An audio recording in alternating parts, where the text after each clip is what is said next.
My parents kicked me out in 12th grade for being pregnant. 21 years later, they showed up uninvited to my doorstep. Let us see the child, MOM whispered, her eyes wet with fake remorse. Dad stood behind her, arms crossed, like a man doing me a favor. We just want to connect, he added. Family's family. I looked them up and down, and calmly opened the door. What they heard next turned their faces pale. A voice from inside called out. What child? What are you? My name is Cassidy Lennox, I'm 38.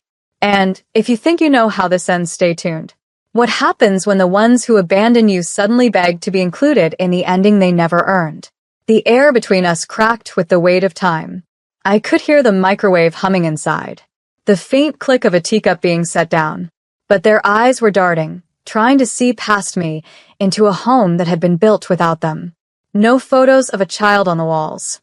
No toys on the floor. No evidence of innocence. Just me, and the life I made from ash and silence. Dad cleared his throat. Mom looked down at her hands. They were waiting for a reunion, a tearful moment, maybe even forgiveness. Instead, I stepped forward and said something I had rehearsed for 21 years, but never thought I'd get the chance to say aloud. You can't miss someone you chose not to know. Then I shut the door halfway, just enough to keep them guessing, and whispered one word that made Mom's knees tremble. Why? Mom's lips quivered when I said why, as if the word cracked a dam she'd built over 2 decades. She reached for my arm. I stepped back. You don't understand, she whispered. We were scared. You were 17. We thought we were helping. Helping? They threw me out with a garbage bag and a cheap umbrella during a thunderstorm. Dad finally spoke. We figured you'd get rid of it. It wasn't sustainable. It. Not him. Not her. Just it. I looked him dead in the eyes. You didn't even ask. His jaw clenched. You made your choice. Yes, I made my choice. To survive. I worked 2 jobs while finishing school at night. I lived in a shared flat with peeling walls and silverfish. I stitched my future together with duct tape and desperation. And not once did they reach out. No calls. No letters. No help. Just silence. Now, they stood on my porch like time owed them a reunion. You said what child? Mom finally said. Please, do you mean? A voice from behind me interrupted. Babe, you okay? My partner, Jordan, walked into view, tall, soft-eyed, holding a mug of jasmine tea. Mom's face twisted. Dad's eyes scanned him, confused. Then, understanding hit. There never was a child, I said quietly. Turns out, when you have no one, you learn to become everything you need. Dad stepped forward. Wait. So all these years. I nodded. All these years, you hated a daughter that never existed. You kicked out a girl for something that didn't happen. You built your guilt around a ghost. Mom began to cry. And I, for the first time in 21 years, smiled. You didn't lose a grandchild. You lost me. They didn't move. Just stood there, frozen on my porch, like statues crumbling under the weight of truth. So that's it. Dad finally asked.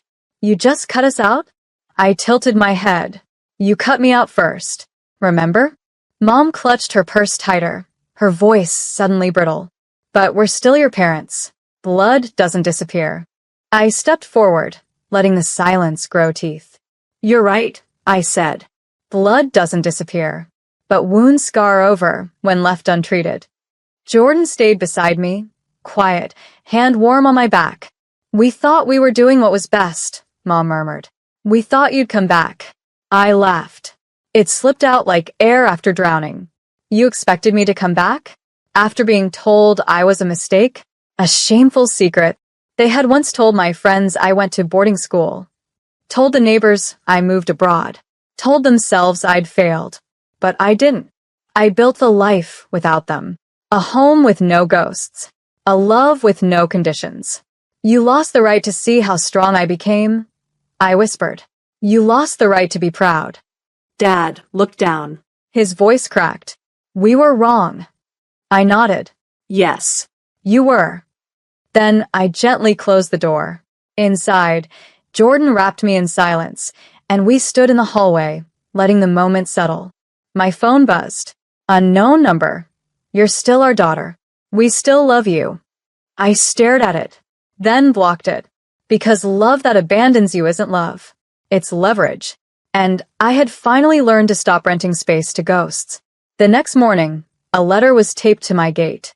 No stamp, no return address. Just my name, written in the same shaky cursive Mom used when labeling my lunchbox in second grade.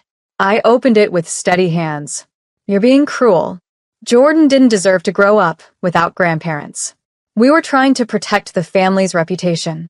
Reputation. That word again. As if it were a crown they wore higher than love. You should have been grateful we even let you stay until 12th grade. 12 years old, and already counted as excess baggage. 17 and discarded like trash. I folded the letter neatly and fed it into the shredder. That afternoon, I went to the community center where I now worked as a counselor. Helped a scared teen girl apply for college behind her conservative parents' back. Walked an overwhelmed mother through her first therapy appointment. Held space for women trying to restart their lives with nothing but fire and willpower. And I realized something. I wasn't just the girl they kicked out. I was a soft place for others to land. I was what I needed back then. That evening, I stood outside and watched the wind dance with the autumn leaves. Jordan came home from her evening class, smiling. I got the internship. I hugged her tight, whispering, "You did this. You did it all." She looked at me, "Because you taught me how to fight without hate." That night, I got another message. From my aunt, "Your parents want to make amends." I replied with a single sentence. They'll have to make peace with the version of me that no longer needs them. Because this time, I wasn't seeking closure. I was living it. They didn't stop at the letter. Next came a call from an unknown number. Then another. Then one from a local number I recognized, my old neighbor, Mrs. Carroll. She left a voicemail. "Your parents are sitting in their car outside your house. It's been almost an hour." I didn't peek through the window. Didn't stir my tea. Just sat at my kitchen table, letting the silence cradle me. They were waiting for the girl they left behind. But I no longer owed them that version of me. Still, curiosity curled at the edges of me like smoke. I stepped out hours later, and they were gone. But there, on my porch, was a photo album. Our family, all the pictures carefully arranged. But I wasn't in most of them, until the last page. A single photo. Me, 17, standing in front of the bus station, holding my suitcase. On the back, in Mom's handwriting, "I'm sorry we couldn't see you then." The guilt was heavy, deliberate, and it didn't feel like love. It felt like a rope tossed after I'd already learned how to swim. I took the album inside and placed it under the sink, not in a fire, not in a shredder, just out of reach, because I'm allowed to remember, and I'm allowed to forget. The next day, Jordan and I sat on the porch. She asked gently, "Would you ever let them meet me?" I paused and said, "Only if you ever want to see what cowardice looks like dressed in Sunday clothes." She grinned. "Then I'm good." But I could feel the wind shift. Something or someone wasn't done yet. They came back on Sunday. This time, I watched through the curtain. Same car. Same spot on the curb. Dad leaned against the hood like it still gave him authority. Mom clutched something to her chest. A dish, maybe. Pie? Bribery baked into crust? I didn't open the door. I opened the app connected to their utilities. 1 overdue notice. Then 2. The third was for the home insurance. I'd paid it monthly for years. With a swipe, I ended it. At 3:47 p.m., my phone buzzed. "Mom, we're here. Please come out." And Mom, "We brought something for Jordan." "Mom, you don't have to forgive us. Just let us talk." I almost did. But then I remembered the voicemail from Jordan's 4th birthday. "We're sorry we can't make it. Things are tight right now. Maybe next year. And the next year. And the next." I opened the door slowly, not to let them in, but to let the moment hang. Their faces lit up, then froze. Because I wasn't alone. Jordan stood behind me, holding the envelope they'd left. She extended it out, arms steady. You forgot this. Mom reached forward, but Jordan pulled it back. It's not needed, she said softly. We're okay without you. Dad blinked. We're just trying to. I know. I cut in. You're trying to feel better, not make things right. They left the pie on the steps. That night, I threw it out, still in the dish. Some things you don't unwrap, and some apologies spoil faster than others. But the cracks were starting to show in their world now, and one more push was coming. I didn't hear from them for 3 weeks. Then a knock. I peeked through the peephole. Mom was sobbing, mascara smudged down her cheeks. Dad stood stiff beside her, holding a folder like a shield. I opened the door halfway. This isn't about guilt, she began. It never is with you, I said quietly. Dad cleared his throat. Your sister's wedding is off. She said we're too toxic to be around her new in-laws. I almost laughed. Shocking. He pushed the folder toward me. It's the house. We're losing it. We thought we had more time. But the payments that I used to cover, I finished. They looked up at me with hollow eyes. 2 people who built a home on one daughter's back and set fire to the bridge behind her. We thought if you came home, helped just this once. Jordan walked into the hallway, rubbing sleep from her eyes. She didn't ask who they were. She didn't need to. I stepped forward, holding the folder in one hand, my daughter's hand in the other. You asked me to grow up fast, I whispered. To survive without you. I did. So now you do the same. Mom opened her mouth to beg again, but I closed the door. Later, I slid the folder into the trash. Didn't even read it. Some documents only exist to make you feel responsible for the people who hurt you. I owe them nothing. Not a signature. Not a single cent. Just silence. But I wasn't done yet, because there was one final message they hadn't seen yet, and I'd scheduled it for sunrise.